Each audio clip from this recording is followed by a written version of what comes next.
The United States of America has only had one park ranger become president. That was Gerald Ford. Yeah, I'm not going to bury the lead here. It was Gerald Ford. Not the wily conservationist hunter Theodore Roosevelt or the humble farm boy Jimmy Carter, but Gerald Ford. Now, I realize that this isn't exactly a level playing field.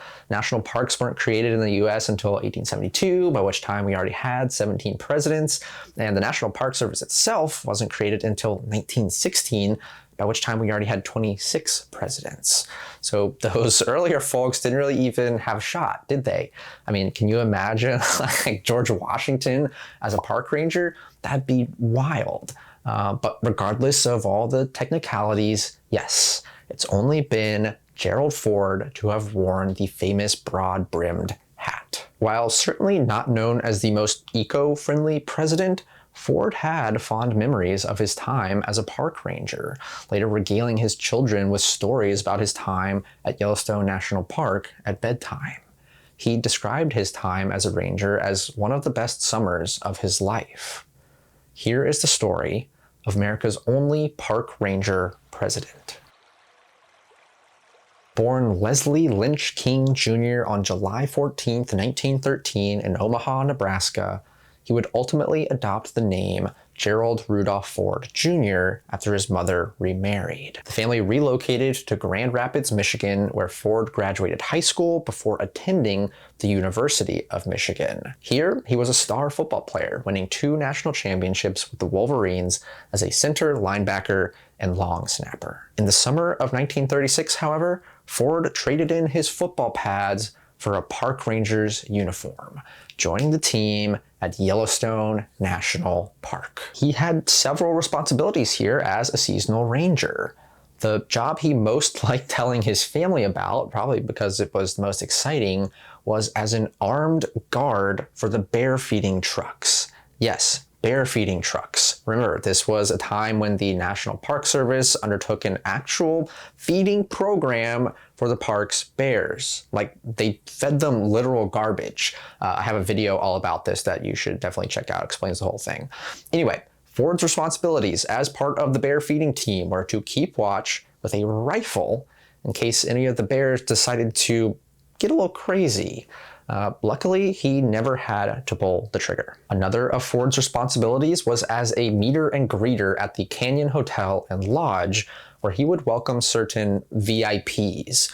Ford displayed contempt for this responsibility, however, as he considered giving special treatment to certain visitors as quote-unquote undemocratic and un-American. The favorite of Ford's ranger duties, though, was the one which allowed him to showcase his football physique and natural athleticism.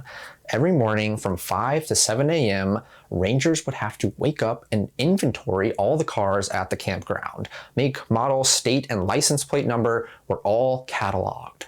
Considering there were anywhere between 150 and 200 cars at the campground at any given time, rangers usually had to run to complete this task, which explains Ford's fondness for it. Overall, Ford was considered a quote-unquote darned good ranger by his supervisor Frank Anderson, and would continue to look back on Yellowstone with fond memories for the rest of his life. After leaving Yellowstone, Ford went on to earn a law degree from Yale University before serving in the Navy during World War II. Upon his return, he was elected to the United States House of Representatives for 25 years, becoming House Minority Leader, before eventually being appointed as Richard Nixon's vice president following the resignation of Spiro Agnew. Fun fact, after Nixon's resignation and Ford's elevation to the presidency, he became the only unelected president in American history, never having won a general election as a presidential